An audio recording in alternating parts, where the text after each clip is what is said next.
Sinking funds are a great way to achieve your goal without getting further into debt and with also releasing some financial pressure. So if you are curious what sinking funds are, how they can help you, and how to implement and maintain them, then this video is for you.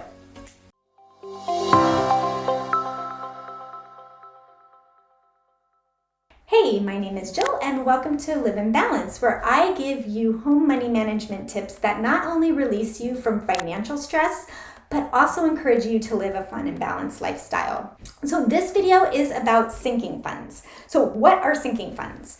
They are basically just accounts that you add money into each month or from every paycheck, but they're for a specific goal or for a specific purpose. So, you might not call them sinking funds. I personally actually call mine money buckets, but sinking funds seems to be a more common term. So that's why this video is about sinking funds. But sinking funds, money buckets, savings, however you want to, whatever you want to call it, it's all basically the same thing. It's saving for a particular goal and putting aside money regularly toward that goal. So examples of sinking funds could be like things that are fun and exciting, which could be like travel. If you're planning to travel, you might want to put aside a certain amount of money each month towards your travel sinking fund. And that way, when you are ready to go on your vacation, you have the money available to do so. Other examples are if you want to purchase a car or a down payment on a house, or maybe your kids are going back to school and you want to have a back to school sinking fund to cover the clothing, shoes, back to school supplies, party things, teacher gifts, fundraisers, all of that stuff. You will have some money set aside to cover those expenses. Sinking funds don't always have to be for fun things either. Like they could also be for expected expenses that you know are going to be coming up. So for example, I have a sinking fund for property tax, and my property tax is not paid through my mortgage company. So I set aside a certain amount of money each month, so when my property tax bill comes due, I can pay it. And I'm not scrambling, and I'm not searching for money, and I'm not stressing out about how I have to adjust my budget, etc. I have the money to pay for it. So a sinking fund can be used for fun and exciting things, but it also can be used for expected expenses that don't occur regularly.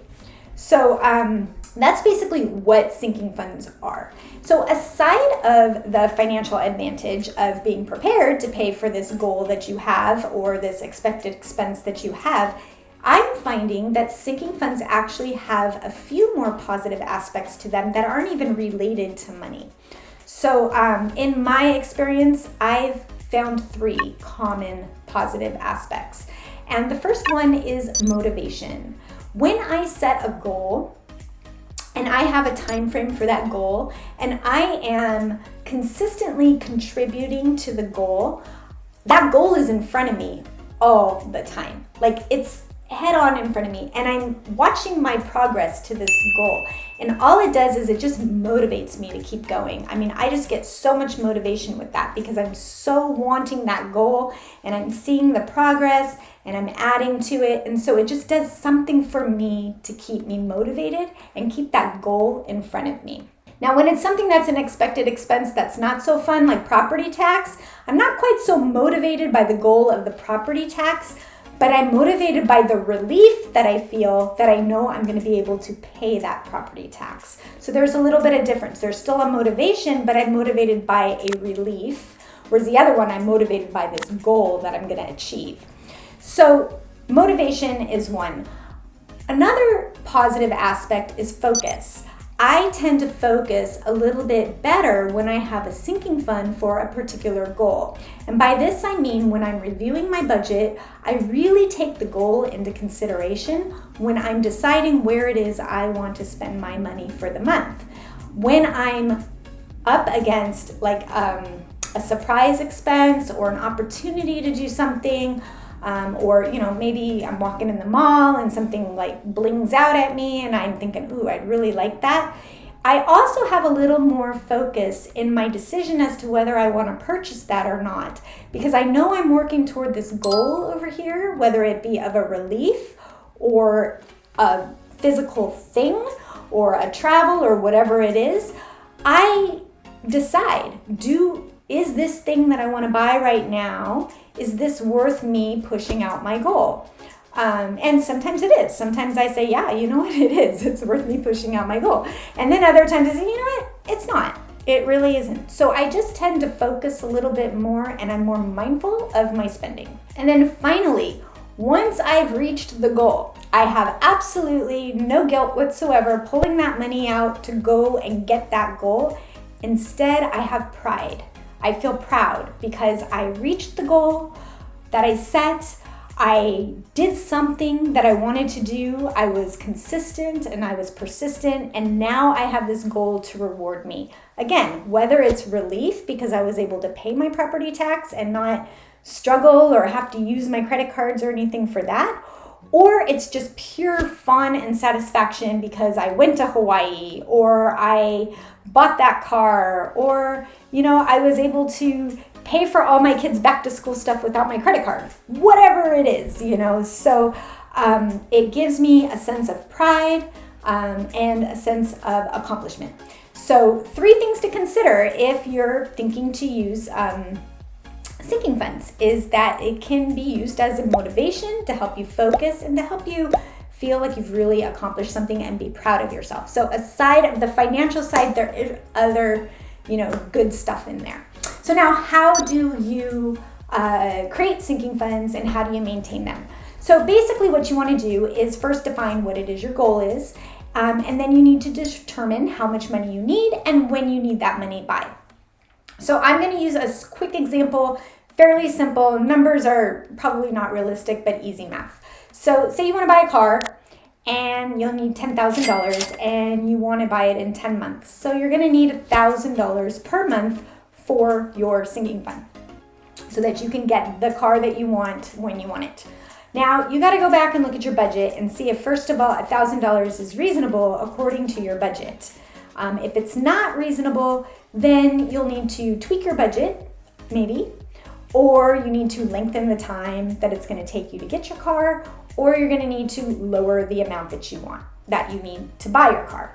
So you've got to look at all of those variables and then determine what is realistic for you to do. Because remember, you want to stay motivated. You don't want to get deflated. So pick a realistic number and time frame for you that works with your budget that you think you can do, and that's your sinking fund. Now you've determined it, and then now you just contribute each month or each paycheck or whatever it is. Now, how do you monitor it? So there's a few different methods that people use. I've heard of the envelope method, which is basically you have an envelope and you put that money inside the envelope. The envelope has the goal written on it, and that's very tangible. It's very hands-on, and if that works for you, that's great. Some people actually open up a separate savings account. Now, I'm not against that. That could work for you as well. It's kind of easy to manage. It's easy to see. However, just be careful that you're not being charged any extra fees for the savings account, because you don't want the system to create more of an expense for you. You want it to be done pretty much for free. Or you can use the method that I do. I just have one savings account. So all my money that, for my sinking funds goes into the same savings account. But the software that I use at home, I'm able to create different accounts in the software. So I just create 4 different savings accounts. I actually have 5. So I have my regular savings account, and then I have my sinking funds for property tax, income tax, because not all of our tax is deducted from our paychecks and our home. And I have one for home improvements and one for travel. So in the software that I have at home, I just allocate the appropriate amount of money to those accounts. And then as I'm adding money into the accounts, I do that through my software at home, but at the bank, it's all into the one account.